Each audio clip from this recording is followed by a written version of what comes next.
In Commissione abbiamo approvato il nuovo piano sociosanitario 2019-2023, verrà calendarizzato prossimamente anche in Consiglio regionale per diventare legge. È stato un dibattito che è durato diverse sedute, diverse settimane, abbiamo avuto oltre 80 audizioni in Commissione dei vari stakeholder per definire quello che è la programmazione sanitaria dei prossimi anni. Tema principale, al quale ci ho tenuto molto, è il riferimento nel nuovo piano dell'autonomia del Veneto. Quella grande trasformazione che deve avvenire in ambito istituzionale per dare risorse e capacità d'azione a questa grandissima regione, a questa regione che ha dimostrato, specialmente in ambito sanitario, di fare eccellenza. È importante perché l'autonomia può definire non solo il ruolo della regione e la libertà di azione in questo campo della regione, ma oltretutto anche le risorse a disposizione. Non dimentichiamoci che in base alla legge già approvata allo Stato molti anni fa sul federalismo, i costi standard applicati dovrebbero garantire alla Regione Veneto circa 1 miliardo di euro in più.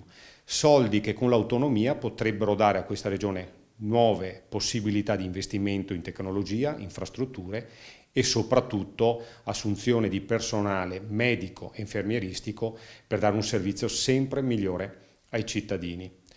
È importante anche ricordare che l'autonomia del Veneto potrà finalmente sbloccare quello che è una nostra proposta in ambito nazionale, la specializzazione dei medici, in particolar modo su quelle branche dove c'è difficoltà a trovarli. Una specializzazione che in accordo con le università potrebbe avvenire già con i laureati in medicina assunti nel servizio sanitario regionale e quindi durante la loro prestazione lavorativa allo stesso tempo formarsi una specializzazione.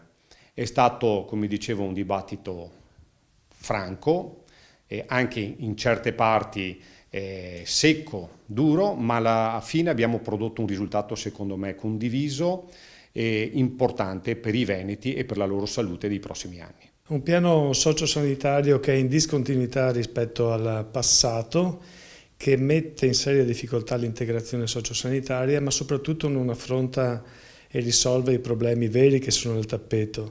In primo luogo la carenza di medici. Noi avevamo proposto l'assunzione attraverso borse specialistiche per 300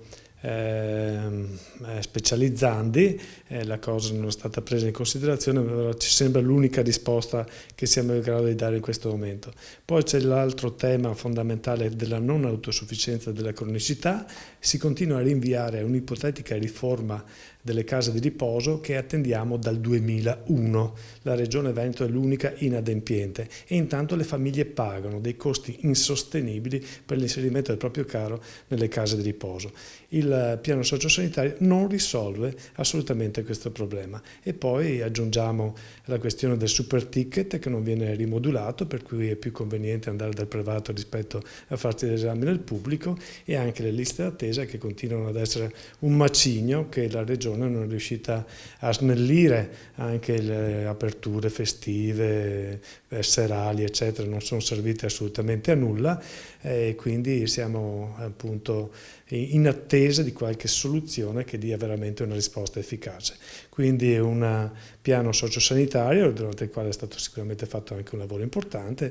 Dei nostri 22 obiettivi, priorità, sono stati recepiti circa una quindicina per dire insomma, il nostro contributo costruttivo, però i problemi veri sono ancora sul tappeto e li affronteremo durante la discussione in Consiglio regionale nuovamente per trovare una soluzione.